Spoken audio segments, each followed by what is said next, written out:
কুল্লামা রুজিকু মিনহা মিন সামারাতির রিজকা ক্বালু হাযা আল্লাযী রুজিকনা মিন ক্বাবলু ওয়া উতু বিহি মুতাশাবিহা।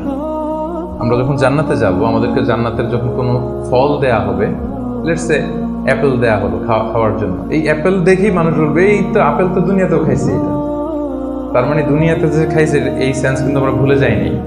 অনেকে জিজ্ঞেস করে যে আখিরাতের এই সেন্সেশনটা কেমন হবে, আখিরাতে কি দুনিয়ার সবকিছু আমার মনে থাকবে, দুনিয়ার যা যা ঘটছে সবই কি আমার সেন্সে থাকবে, ব্রেনে থাকবে, নাকি অন্যরকম জগৎ? এই আয়াত প্রমাণ করে দুনিয়াতে আপনি কি করেছেন সবকিছু আপনার মনে থাকবে।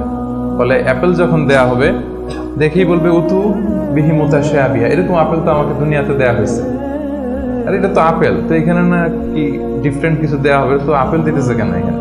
আপেল অনেকে আপেল লাইকও করে না দুনিয়াতেই, সেইখানে যদি আপেল দিয়ে আপেল দেয় বা কমলা দেয় হয়তো মানুষ এরকম প্রশ্ন করবে, এবং কোরআন তো সেটা টেস্টিফাই করছে যে হ্যাঁ, মানুষ বলবে যে এটা তো আমরা দুনিয়াতেই খাইছি। তখন আল্লাহ বলবে যে না, এটা অ্যাপেল, বাট দুনিয়ার অ্যাপেলের মতন। দুনিয়ার আপেলে একটা স্বাদ পাওয়া যায়, এই আপেলে 1000 স্বাদ পাওয়া যায়। মানে এটার ফিচারটাই আলাদা। এটা খেয়ে দেখো না, টেস্টি করো নাই, একটা বাইট দিয়ে দেখো যে কিরকম।